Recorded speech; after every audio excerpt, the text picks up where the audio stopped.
ఇవి అమలు జరుగుతాయని. కానీ వీటి ఫలితంగా ఇప్పటికే కేరళ ప్రభుత్వం మేము అమలు చేయమని చెప్పింది, బెంగాల్ ప్రభుత్వం మేము అమలు చేయమని చెప్పింది, తమిళనాడు ప్రభుత్వం మేము అమలు చేయమని చెప్పింది. మన రాష్ట్రంలో కూడా మన రాష్ట్ర అసెంబ్లీ కూడా తీర్మానం చేయాలని మనం రాష్ట్ర మంత్రుల్ని కలిసినాం. మొన్న ఐటీ మంత్రి శ్రీధర్ బాబుని కలిసినాం, కార్మిక మంత్రి అయినటువంటి వివేక్ గారిని కూడా కలిసినాం, కోరినాం ఈ ద్వారా రాష్ట్ర ప్రభుత్వం కూడా అసెంబ్లీ తీర్మానం చేయాలి అని చెప్పి. కానీ ఇక్కడ అసెంబ్లీ తీర్మానం కూడా వాళ్ళు ముందు అనేక చట్టాలు మనం రూపొందించుకున్నాం.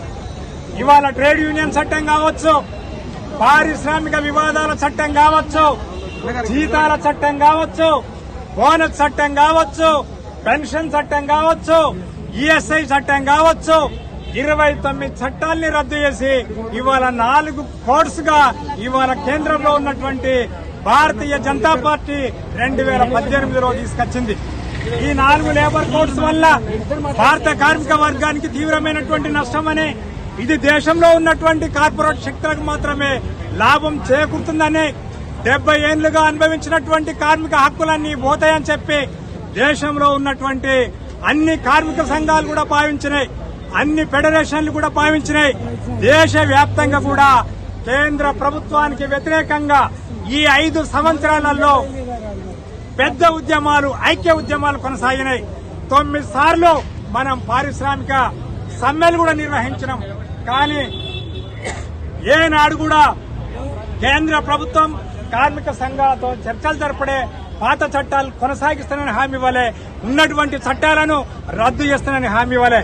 ఇప్పుడు చివరికి మొన్న నవంబర్లో ఇన్ని ఉద్యమాలు, పోరాటాలు జరుగుతున్నప్పటికీ కూడా వీటన్నిటిని పెడచెవిన పెట్టి నవంబర్లో నోటిఫికేషన్ విడుదల చేసిండు. ఈ ఏప్రిల్ 1 నుంచి ఏ రాష్ట్రం కాదన్నా అవునన్నా, ఎవరు వ్యతిరేకించినా, సంఘాలు వ్యతిరేకించినా, ప్రతిపక్షాలు వ్యతిరేకించినా, మేధావులు వ్యతిరేకించినా మేము అమలు చేసి తీరుతాం అని చెప్పి హుకుం జారీ చేశాడు.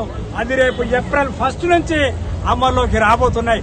కనుక దానికి వ్యతిరేకంగా మన ఆల్ ఇండియా ఐఎఫ్టియు జాతీయ కమిటీ దేశవ్యాప్త ఉద్యమానికి పిలుపునిచ్చింది. మొన్ననే మనం అన్ని రాష్ట్రాల కలెక్టర్ల ముందు ధర్నాలు నిర్వహించినాం. ఇవాళ దేశవ్యాప్తంగా అన్ని రాష్ట్రాలలో కూడా మనం రీజనల్ లేబర్ కమిషనర్ కార్యాలయాల వద్ద, గవర్నర్ కార్యాలయాల వద్ద మనం ధర్నాలు నిర్వహించి మన హక్కులు, పాత చట్టాల్ని కొనసాగించాలని, కొత్త